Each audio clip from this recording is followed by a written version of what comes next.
Ciao Patavini, oggi vi porto a scoprire una bellissima realtà che ho avuto modo di conoscere qualche giorno fa. È la Taproom di Atoms, un birrificio che serve delle birre autoprodotte da 4 ragazzi con un'idea molto interessante e una storia altrettanto interessante che vi farò raccontare da loro. Andiamo!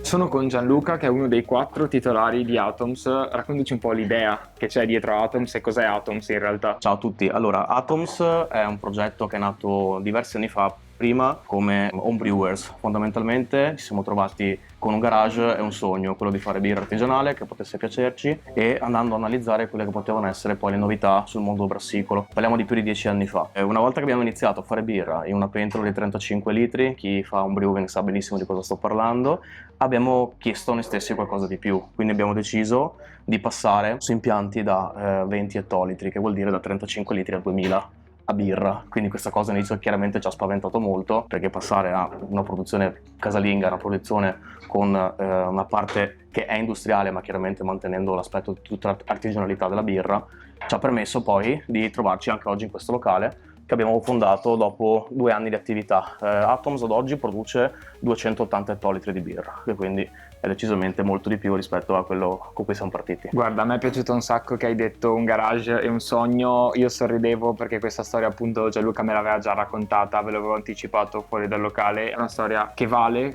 così come valgono molto le birre che io ho potuto assaggiare. Raccontaci un po' anche appunto il vostro stile. Certo. E quello che c'è dietro al prodotto finale. Assolutamente, allora noi abbiamo diciamo 2 grandi anime all'interno della birra che produciamo: l'anima di tutto ciò che riguarda il mondo tedesco delle birre, quindi le Pils, le Märzen, o dette anche birre dell'Oktoberfest, e tutta l'anima poi di nuova scuola inglese e americana del mondo IPA, quindi tutte quelle birre che nel gergo vengono chiamate fruttate, che però poi anche lì possiamo aprire un grandissimo discorso.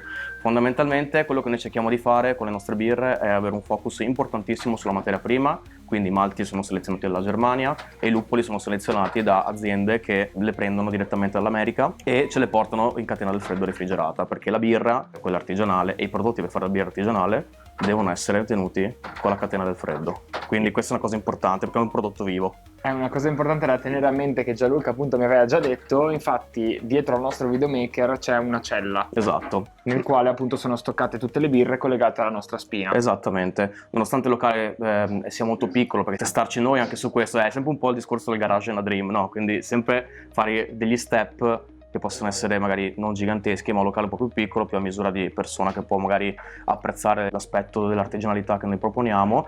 Però abbiamo deciso, nonostante il poco spazio, di investire soldi su una cella frigo, perché questo permette di avere una bevuta sempre perfetta, il prodotto sempre costante e non avere problemi che si possono riscontrare eventualmente se la birra è conservata male, perché ripeto è un prodotto vivo e non è pastorizzato e non è filtrato. Direi che hai già dato molte informazioni, molti spunti importanti sia a me che a chi ci ascolta. Appunto direi che possiamo andare alla spiegazione delle birre, se sei d'accordo. Certo. La filosofia della nostra taproom, questo locale appunto è una taproom perché è la stanza con le vie di birra, fondamentalmente porta quest'anima. Oltre ad avere le nostre birre, per la maggior parte delle 6 vie che potete vedere qua, generalmente cerchiamo di avere magari anche qualche birra ospite, perché cultura birraria si fa chiaramente con i prodotti che produco, ma si fa anche con altri produttori molto validi che possono dare quel gran valore aggiunto sul panorama brassicolo, sia italiano ma anche internazionale, perché spesso prendiamo anche birre che vengono da oltreoceano, anche dall'America, sempre in catena del freddo. Quindi si possono ospitare anche appunto birre altrui.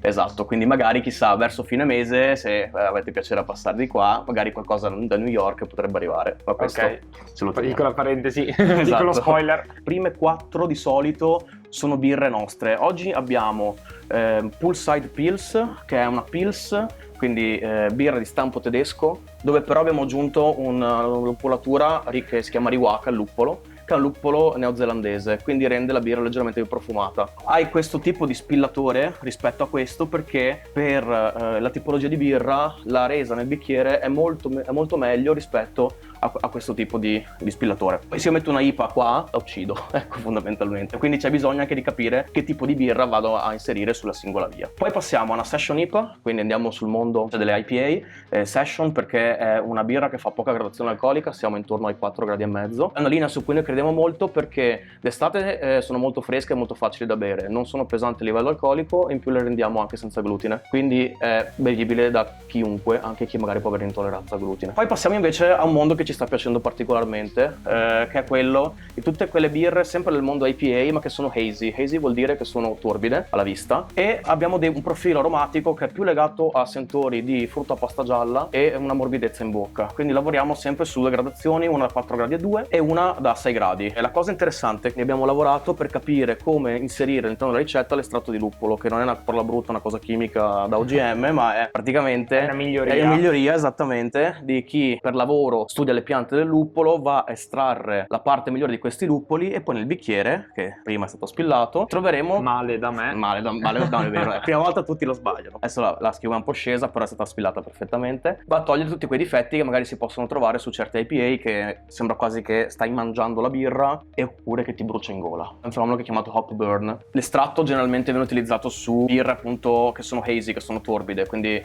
che sono di quella famiglia di birre che sono morbide in bocca, che magari hanno anche una percentuale di avena. Su altre birre è un po' più complesso andare a utilizzare questo tipo di processo, però chiaramente poi io mi occupo della parte commerciale, conosco bene la birra, poi è Federico, uno dei miei soci, che segue tutta poi la parte di come fare le ricette, la catena di produzione, quando fare uno stile di birra o farne un altro. Fare birra buona è il primo step, dopo bisogna capire come venderla, a chi venderla, quanta cultura vuoi fare sulla birra e che organizzazione a livello logistico, amministrativo, commerciale, marketing puoi avere dietro per poi continuare a essere costante nella produzione e nei clienti che poi sono contenti di bere la nostra birra. Assolutamente sì, e voi siete una bella squadra, partita dal garage, è arrivata alla taproom e chissà. E chissà, vedremo.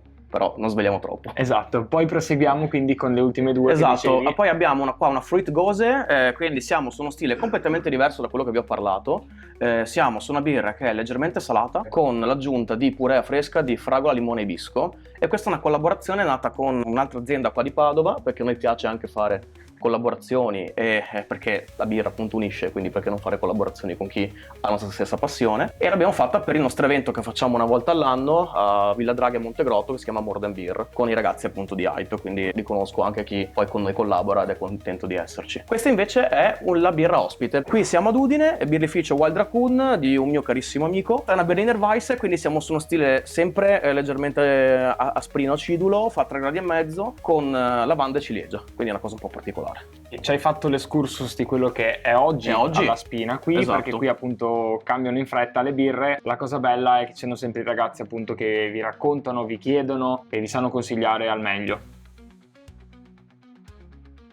Noi ci siamo accomodati e come vedete abbiamo un po' di lattine by Atoms qui con noi. Gianluca, raccontaci un po' perché la lattina e perché anche queste grafiche molto belle. La lattina perché è un formato che secondo il nostro punto di vista conserva meglio il prodotto che c'è all'interno. La lattina che noi utilizziamo ha un doppio film interno, è lavorata in un certo modo per mantenere appunto sempre costante il prodotto che noi stiamo andando a bere. Non passa alla luce perché chiaramente la birra, sotto il luppolo, è fotosensibile, quindi l'importante è avere un ambiente che scherma ciò che riguarda appunto la luce. E la cosa che io dico sempre in maniera un po' più divertente: se cade non si rompe. E questo sicuramente non è da sottovalutare. Non è proprio da sottovalutare questa cosa. Noi siamo partiti con il vetro in realtà, abbiamo fatto una produzione e basta, poi ci hanno già stufati e siamo passati alla lattina. Quante ne avevate rotte? No, neanche una, però abbiamo detto passiamo subito alla lattina perché è anche più comoda dal nostro punto di vista. Oltre al discorso dell'aspetto grafico, noi abbiamo anche una volta all'anno una birra che è fatta in charity project, esattamente quella, bravo. Questa è la birra che facciamo con i medici con l'Africa QAM e stiamo pagando una borsa di studio a un medico in Africa. E la cosa interessante nostra è che stiamo anche noi capendo quale birre rimarranno sempre di linea. Alcune non sempre ci sono e ritornano magari anche dopo un anno. Il pattern con cui noi ragioniamo comunque sulla produzione è avere sempre 2 birre a bassa fermentazione, delle IPA che sono su un profilo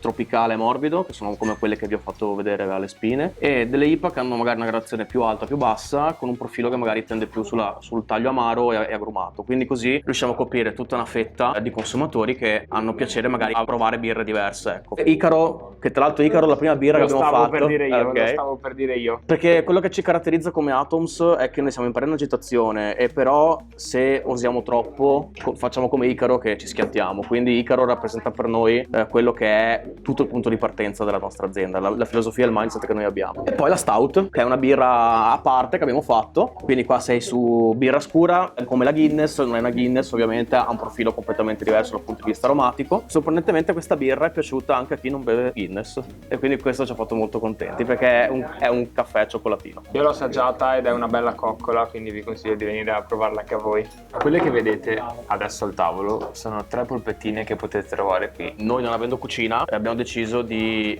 fornire comunque alle persone che vengono qua qualcosa da voler sgranocchiare. Abbiamo scelto delle polpette artigianali di una gastronomia qua vicino, che ogni giorno le prendiamo fresche. Ne abbiamo una di carne, una di verdure miste, classiche verdure spadellate che poi vengono fatte a polpetta, e per noi ce ne ha fatta una con ceci e lenticchie, un po' di aglio, a volte un po' di più, a volte un po' di meno, dipende da come si sveglia. Che è una cosa positiva in realtà, perché Esatto. si vede l'artigianalità della cosa. Esatto. E la cosa interessante è che questa è anche vegana, Che è essenziale. E poi una cosa che ci tengo a dire è che appunto qui è come un po' sentirsi a casa, siete liberi di fare quello che volete, giusto? Esatto. Dico questo perché Gianluca? Perché la cosa interessante è che puoi ordinare dove vuoi il cibo, puoi ordinare la pizza, qualsiasi cosa desideri, e la consumi qua. Quindi qualsiasi cosa tu abbia voglia di mangiare, l'importante è che bevi birra Atoms. Esatto, che comunque bevi la birra nostra.